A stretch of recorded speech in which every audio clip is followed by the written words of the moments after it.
How to Play Hockey by Carson and Patrick. To take a wrist shot, you want to get the puck, or in this case a ball, at the heel of the blade and drag it to the toe. And then once you're at the toe, you want to almost give it like a flick or whip. Okay, so to take a slap shot, you want to have the puck or in this case the ball, in the middle of your blade or towards the back. And since this is a one-man slap shot, you're going to want to pull back, and you're going to want to step and shift all your weight into when you shoot. So I guess I'll demonstrate that. To take a snapshot, it's almost like a wrist shot, except instead of dragging it and shooting, you're just doing a quick snap, hence the name snapshot. So you can either go from like around the middle, the toe, doesn't really matter.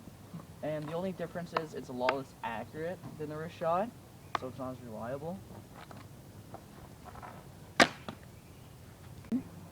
Okay, so we're going to demonstrate how to take a one-timer. So for the pass, my partner is Carson, and he's my teammate if this is ice hockey. So what's going to happen is he's going to pass me the ball, and for a one-timer, it's just like taking a pass, but instead of stopping the puck and then shooting, what you're going to do is you're going to take a slap shot mid-pass, and so as soon as the ball gets to here, I'm going to take a slap shot and then see if I can hit the net. One. Okay, so for this portion of our video, what we're going to do is we're going to demonstrate two types of passes. There's the across the ice pass, but we're not on ice. So, and then we're going to show the saucer pass. So here is the across the pass. It's just like throwing it across the ice. It's just like pushing it off the toe of your stick, I guess. So. And for the saucer pass, almost like the same thing, except you want to wind back a little bit, and then like in a wrist shot, from heel to toe, and it's a lot more accurate. It just takes a lot longer.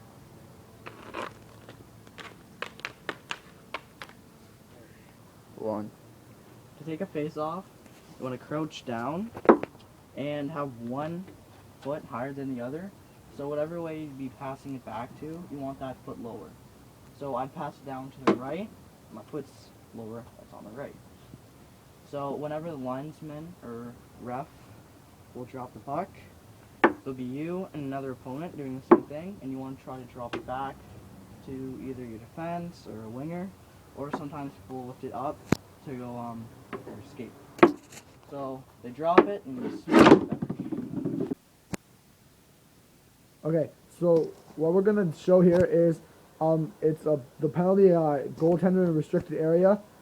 So what happens is the goalie comes out of, he goes in the unrestricted area and touches the puck. So it's pretty much like a delay of game from like the goalie's perspective. And then the penalty gets called there for the goalie being in the restricted area, and a player from the bench will then serve the goalie's penalty in the penalty box. Okay, so what we're going to demonstrate here is a tripping penalty.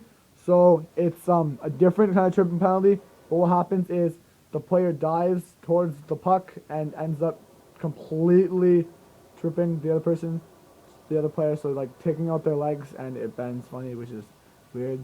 But so it's kind of, that's the tripping penalty, but like there's different, you can trip people different ways. You can take your stick and you can like pull their legs out from underneath them, which is very dirty, so don't do that. You can dive like this person and take out their legs that way, or you can just like straight out just trip them. So that's how to trip a player. Okay, so what happens here for penalty wise is the player, the blue player I guess with the yellow jersey, gets the penalty for slashing, and you can see the stick comes up and hits the other player's hand. That's kind of why he's shaking it, but that would probably leave a big mark on your hand. But that's a really bad penalty to get, because you can break people's fingers that way. But it's effective if you don't get a penalty, because you lift the other player's stick and you can take the puck and skate with it and get some distance. But yeah, there's positives and negatives to lifting the player's stick, and that just happens to be the negative. Alright, the fighting penalty, more commonly known as a scrap, is 5 minutes. It's a 5 minute penalty given to both players from both teams. There is normally one winner and one loser. Usually, if no one's gonna throw a punch, the ref will break it up. It's usually between two players unless it's a line brawl, which has been seen in the past. It's common in the NHL. Not very common in regular hockey, like in St. George. But it's dangerous like any other.